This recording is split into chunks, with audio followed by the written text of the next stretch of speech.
எதற்காக அவர் உயிர்ப்பித்தார்? முதலாவது நம்ம பார்த்தோம், உள்ளானதை உயிர்ப்பித்தார். இரண்டாவது, உன்னதங்களுக்காக உயிர்ப்பித்தார். மூன்றாவது, உருவாக்கும்படி உயிர்ப்பித்தார். ஹல்லேலூயா. பிசாசு உங்க வாழ்க்கையின் கதவை தட்டும் பொழுது பாவ எண்ணங்களையோ, வியாதிகளையோ, பலவீனங்களையோ, குழப்பங்களையோ, கஷ்டங்களையோ, கடன் வாங்குற அளவுக்கு உங்களுக்கு பிரச்சனை கொண்டு வந்தா நீங்க என்ன பண்ண? வாயை திறந்துடணும்.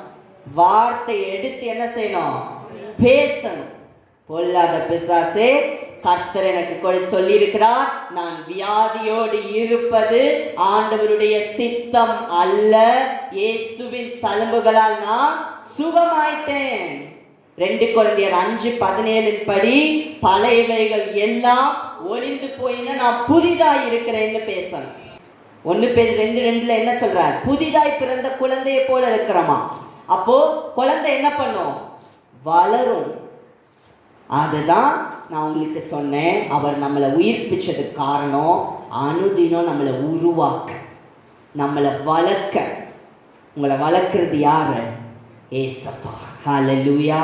நாளுக்கு நாள் மகிமையின் மேல் மகிமை, பலத்தின் மேல் பலன். 1 கொரிந்தியர் 4:16 நம்ம வாசிச்சது போல நாளுக்கு நாள் உங்க மனசு புதிதாக்கப்படணும். அதுக்காக தான் ஆண்டவர் உங்களை உயிர்ப்பிச்சிருக்கிறார். இனிமேல் உங்களுக்கு சினிமா பாட்டு கேட்கும் பொழுது இன்ட்ரெஸ்ட் வராது, உங்களுக்கே பிடிக்காது. ஏன்னா நீங்க கண் போன போக்கு வாழ்றதில்ல.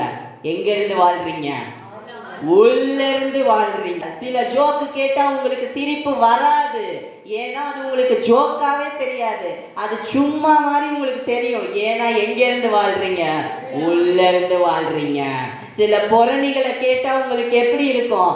அது சும்மா பேசி என்ன இந்த பூமியை பத்தியே பேசிட்டு இருக்காங்கன்னு உங்களுக்கு யோசனை வரும். ஏன்னா எங்க இருந்து வாழ்றீங்க?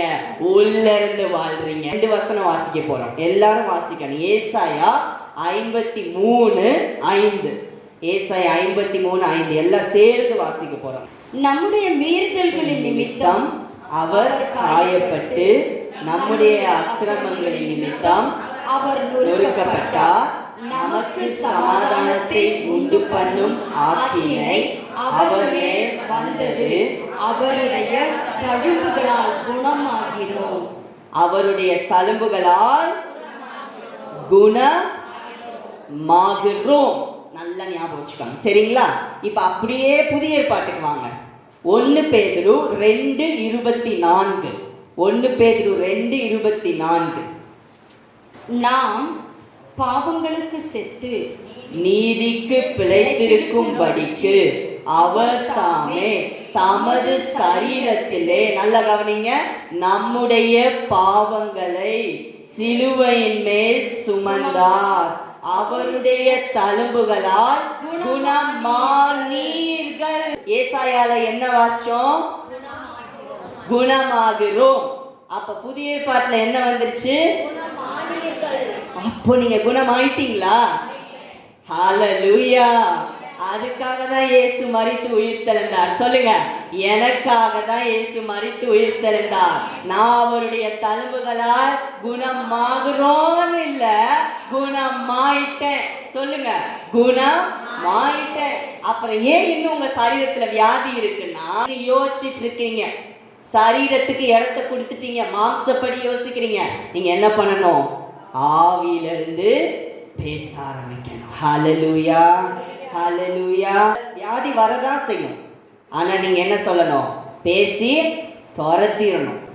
பிசாசு வந்து கதவை தட்டதான் செய்வான், நீங்க பேசி துரத்தணும். ஹல்லேலூயா. என்ன சொல்லுங்க? இது தேவனுடைய ஆலயம். இனிமேல் உங்களுடைய உணர்வுல வாழ்க்கையை நடத்த போறதில்ல, ஆண்டவர் மேல இருக்க நம்பிக்கையில உள்ளான மனுஷன் நாளுக்கு நாள் புதிதாக்கப்பட. எதுவரைக்கும் இந்த போராட்டம்னா, நம்மளை ஆண்டவர் மறுரூபமாக்கப்பட்ட சரீரத்தை கொடுத்து புதிய எருசலேம் கொண்டு போற வரைக்கும். ரோமர் 8:11 அதை தான் வாசிக்கிறோம். உங்கள் சரீரத்தையும் உயிர்ப்பிப்பார். இப்ப இதுவரைக்கும் நம்ம ஆவியெல்லாம் உயிர்ப்பிச்சுட்டாரு, சரீரத்தை மட்டும் என்ன சொல்லி எழுதி இருக்கிறாரு? உயிர்ப்பிப்பார். அப்பனா இனிமேலதான் அது நடக்க போகுது. எப்ப நடக்கும்? சாவுக்கு எதுவா நம்ம சரீரத்தை எப்போ உயிர்ப்பிப்பார்? பரலோகத்துக்கு போகும்பொழுது மறுரூபமாக்கப்பட்ட சரீரத்தை கொடுப்பார். நம்ம குட் ஃப்ரைடே அன்னைக்கு, புனித வெள்ளி அன்னைக்கு தியானிச்சோம்ல, நம்ம பரலோகத்தில் போய் சும்மா ஆவி மாதிரி நடமாட போறதில்ல, நம்மளுக்கு ஒரு மறுரூபமாக்கப்பட்ட சரீரத்தை கொடுக்கிறார். ஹல்லேலூயா.